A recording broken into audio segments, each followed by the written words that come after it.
Hai guys, assalamualaikum warahmatullahi wabarakatuh. Berjumpa lagi tentunya bersama gue Pelita.hati207. Hampir keceplosan.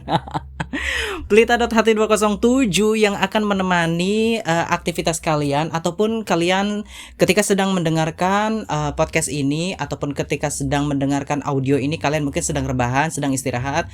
Saya ingin mengucapkan istirahatlah dengan tenang, tapi jangan dulu metong ya, saya istirahat dulu dengan tenang, dengan relax. Besok kalian bisa melanjutkan kembali aktivitas kalian dengan penuh semangat. Dan bagi yang sedang mendengarkan audio ini di dalam kendaraan, maksudnya mobil ya, masa motor dalam, atau mungkin lagi memasukkan Pelita.hati207 di playlistnya untuk mendengarkan penyiarnya cuap-cuap, saya ucapkan terima kasih dan selamat. Kamu orang yang sangat beruntung. Kenapa? Karena menemukan channel ini berarti kamu berharga banget.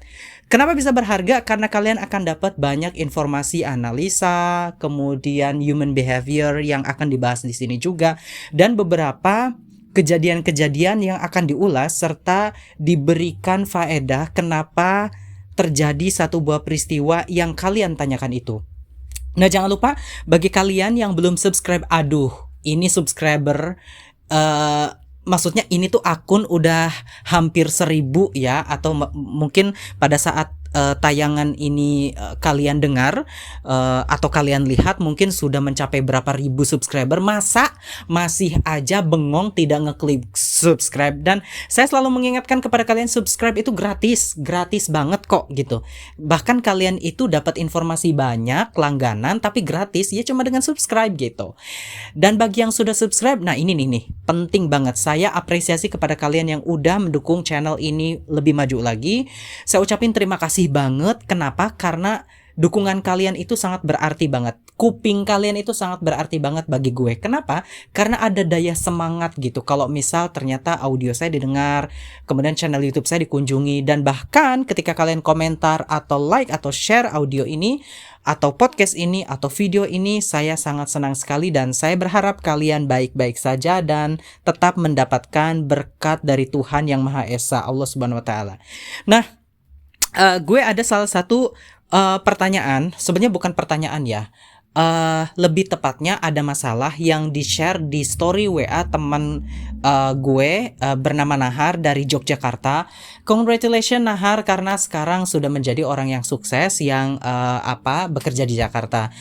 Jadi suatu hari saya melihat story WA dari teman saya yang bernama Nahar ini, ada seorang maling ayam ketangkap warga, di Uber sampai sawah, ditelanjangin. Sebenarnya nggak telanjang ya, cuma bokongnya doang ya, tapi kan kasus yang serupa itu sangat banyak sekali. Ditelanjangin, kemudian diarak keliling kampung, dipukulin, babak belur dan lain sebagainya. Dan kejadian ini adalah di Jawa Barat, dan kejadian serupa banyak sekali ya, baik di daerah Jawa Timur ada, di daerah ataupun di wilayah-wilayah yang masih Indonesia ataupun Asia Tenggara. Kejadian semacam ini tuh banyak main hakim sendiri. Terus kemudian saya komen di story dari WA teman saya yang namanya Nahar ini. Terus saya sedikit ketawa karena kan bahasanya bahasa Sunda ya, karena saya orang Sunda. Terus di situ kan dikatakan maling kotok tak maling motor gitu kan. Artinya maling ayam apa maling motor gitu. Tapi terlepas dari orang itu mencuri apa, tapi si maling ini digebukin dengan penghakiman massa yang luar biasa aktif begitu ya, tangannya, kakinya nendang dan lain sebagainya. Terus kemudian saya membahas itu kepada dia, kepada si teman saya ini. Ada loh penjelasan tentang kenapa masyarakat kita itu main hakim sendiri. Karena audio saya itu 1 menit dan aduh nanggung deh, lebih baik saya share kepada teman-teman pecinta Pelita Hati 207 yang subscribernya sudah makin menambah banyak ini. Saya kemudian berjanji untuk membahas ini. Dan saat ini juga teman saya Nahar pasti sedang mendengarkan karena saya mention dia tuh beberapa kali. Jadi begini, kenapa banyak sekali kejadian-kejadian semacam ini, tidak hanya di Indonesia ya, lebih tepatnya di kawasan Asia Tenggara. Ini tuh ada kaitannya dengan psikologis masyarakat sosial, kultur yang ada di Asia Tenggara, lebih tepatnya di negara-negara jajahan, di negara-negara yang di zaman dulu itu dijajah sampai ratusan tahun atau puluhan tahun. Ini juga terjadi di Vietnam, terjadi di Kamboja ataupun Kamboja, terjadi di beberapa wilayah-wilayah yang kawasan Asia Tenggara. Kalau kalian lihat di Arab misal, seperti ini tidak ada. Apalagi di Eropa. Ada tapi jumlahnya sedikit. Kemudian kalau kalian lihat di China, di Jepang, mereka masuk dalam kriminalitas aja, kayak yang sana ganggu, yang sini ganggu, kelompok A ganggu, kelompok B ganggu, terjadilah tawuran. Ya itu mah wajar. Tetapi ada satu orang buat kriminal langsung diarak keliling kampung, dipukulin, dihajar, dan anak-anak melihat itu dengan tidak ada rasa takut, dengan hal yang biasa, bahwa itu wajar. Nah, penjelasannya adalah masyarakat Indonesia hampir kebanyakan itu adalah pendendam. Ini harus diakui ya. Saya pernah mendengarkan salah satu podcast dari Kang Guru Gembul. Ini channel yang luar biasa sekali. Saya rekomendasikan untuk teman-teman mencari wawasan, menambah ilmu pengetahuan dari channel Guru Gembul ini, dan juga di channel-channel yang serupa ya.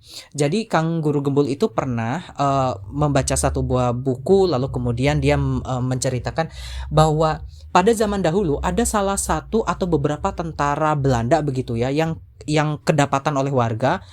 Jadi sampai-sampai cara untuk menghukumnya itu tidak langsung dijebloskan ke penjara atau bagaimana itu enggak. Jadi dibawa ya, si badannya ini ditelanjangin, kemudian ditusuk-tusuk perutnya, lalu kemudian kemaluannya juga dibakar, dan disuruh orang-orang itu menyaksikan hal itu, lalu kemudian dibakar, kemudian satu lagi gitu ya. Jadi sebelum dibunuh itu ada disiksa terlebih dahulu. Kenapa bisa seperti ini? Karena masyarakat atau orang-orang yang bisa melampiaskan dengan pelampiasan yang besar ini adalah masyarakat yang tertindas, tertekan selama bertahun-tahun, sehingga pada saat menemukan seseorang atau sesuatu yang dia bisa membuat ajang untuk balas dendam, maka titik kepuasannya adalah di dendamnya itu. Ya, sampai sini teman-teman bisa dipahami kan? Ketika di komunitas negara-negara maju, mereka biasanya menyerahkan, misal ada perampok begitu, kemudian ada hukum di negara tersebut yang harus dituruti begitu.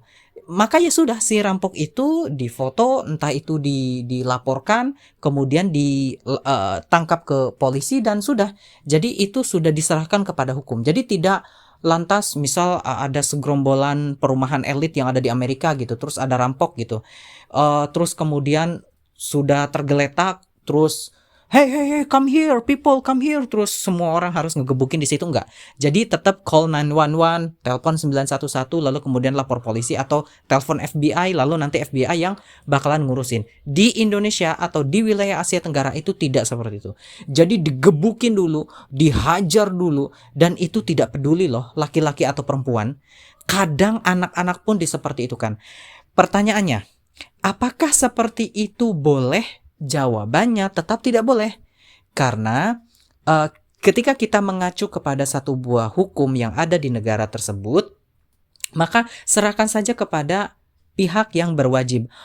Kalau kayak gitu nggak puas dong. Nah, ini tadi balik lagi, kultur masyarakat Asia Tenggara itu pendendam. Alasannya adalah karena psikologis masyarakat kita itu adalah terjajah. Psikologis yang sudah bawaan dari leluhur kita itu terjajah, tertekan, sehingga saya akan ambil contoh. Ada bapak-bapak mainin klakson gitu di lampu merah. Kita tuh bencinya luar biasa, sampai-sampai tingkat kebencian kepada si bapak yang ini ya adalah sampai, woi lu bisa berhenti gak? Terjadi keributan dan sebagainya. Jadi sumbu pendek sekali. Tapi lupa bahwa terkadang kita juga berposisi seperti orang yang menyebalkan. Misal ketika kita buang sampah sembarangan, misal ketika kita ngerasa bahwa jalanan milik kita. Jadi terkadang kita itu juga berperan sebagai orang yang sembrono. Jangan pernah lupakan itu. Tapi saya sama sekali tidak setuju dengan main hakim sendiri. Maling ya sudah, serahkan ke pihak yang berwajib. Kemudian penyebab yang kedua kenapa bisa main hakim sendiri. Yang kedua adalah karena tidak adanya kepercayaan kepada aparat. Nah ini sangat berbahaya sekali. Jadi begini, tingkat kepercayaan masyarakat kepada instansi penegak hukum seperti polisi itu paling tertinggi itu hampir kebanyakan tuh di wilayah Eropa dan di wilayah Amerika Serikat. Jadi kenapa? Karena mereka mengerti bahwa hukum sulit untuk dijual belikan dan mengerti bahwa kalau seseorang yang misal seseorang yang membunuh begitu ya, mereka sudah ada undang-undangnya, mereka sudah ada hakim yang siap menjatuhkan hukuman yang berat kepada pembunuh. Di kita ngebunuh saja terkadang hukuman penjaranya 4 tahun. Itu belum revisi, bukan revisi, itu belum remisi ataupun potongan waktu hukuman pada saat di penjara itu bisa 1 tahun. Ada remisi Natal, remisi Idul Fitri, remisi 17 Agustus dan lain sebagainya. Sehingga diserahkan ke polisi, ntar juga di sana malah ya aman dan tidak ada efek jeraknya nanti. Toh juga banyak oknum-oknum yang bermain di sana sehingga masyarakat kita sulit sekali untuk bisa percaya kepada aparat dan ini berbahaya sekali. Seberbahayanya masyarakat yang memiliki sistem demokrasi ya, suatu negara yang memiliki sistem demokrasi itu ketika DPR dan MPR-nya tidak dipercaya oleh masyarakat, tidak dipercaya oleh rakyat, ini berbahaya. Kenapa? Karena banyak sekali gini, kalau kita sebagai rakyat berbaik sangka kepada pemerintah itu lebih enak.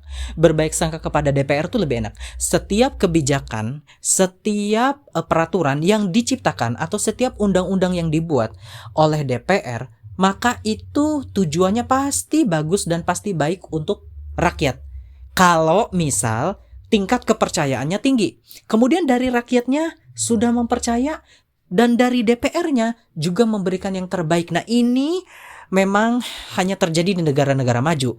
Di negara-negara berkembang dan negara-negara miskin seperti di Afrika dan di beberapa negara di Asia Tenggara lainnya, itu atau negara demokrasi tetapi yang masih semi demokrasi, itu sulitnya luar biasa membangun tingkat kepercayaan. Balik lagi kepada yang tadi, tingkat kepercayaan dari masyarakat kepada aparat yang sangat rendah ini menyebabkan lebih baik main hakim sendiri saja. Begitu. Terus solusinya bagaimana dong? Solusinya adalah perbaiki dari sistem kepercayaan. Pemerintah Indonesia melalui Kepolisian Republik Indonesia itu menggelontorkan anggaran yang cukup lumayan besar untuk memberikan penyuluhan lewat media bahwa masyarakat itu harus percaya kepada instansi penegak hukum seperti kepolisian. Memang di beberapa kali kita lihat ada berita-berita yang masih saja oknum-oknum yang menyelundupkan sabu, oknum-oknum yang main hakim sendiri menembak dan lain sebagainya. Ini menjadi sulit sekali memberikan kepercayaan kembali. Tetapi kita tentunya sebagai masyarakat yang baik tentu harus tetap menyerahkan segala sesuatunya yang ada level kriminalitas ya, yang ada sangkut pautannya dengan hukum kepada pihak yang berwajib. Jadi tidak boleh main hakim sendiri. Seperti itu penjelasannya. Lantas bagaimana dong kalau misal belum bisa juga? Bisa hanya mungkin memiliki atau membutuhkan waktu yang cukup lumayan lebar dan panjang dan lama ya. Mungkin sekitar 20 sampai 25 tahun yang akan datang jika diseriusi dimulai dari sekarang. Tapi apakah kalian punya pendapat lain nih tentang aparat kita, oknum ya, aparat kita yang ternyata tidak serius membangun kepercayaan, atau ada juga oknum-oknum masyarakat kita yang ternyata masih main hakim sendiri? Coba tulis di kolom komentar kalau misal ternyata masih banyak nih kak di wilayah saya, masih banyak nih kak di wilayah saya seperti ini dan seperti itu. Coba tulis di kolom komentar dan kasih tahu gue kira-kira memang di wilayah kalian itu ada atau tidak. Dan terima kasih banget untuk sudah mendengarkan Pelita.Hati 207 dan menonton channel ini. Serta jangan lupa like, comment, dan juga subscribe. Dan akhir kata, Assalamualaikum warahmatullahi wabarakatuh. Selamat makan semuanya.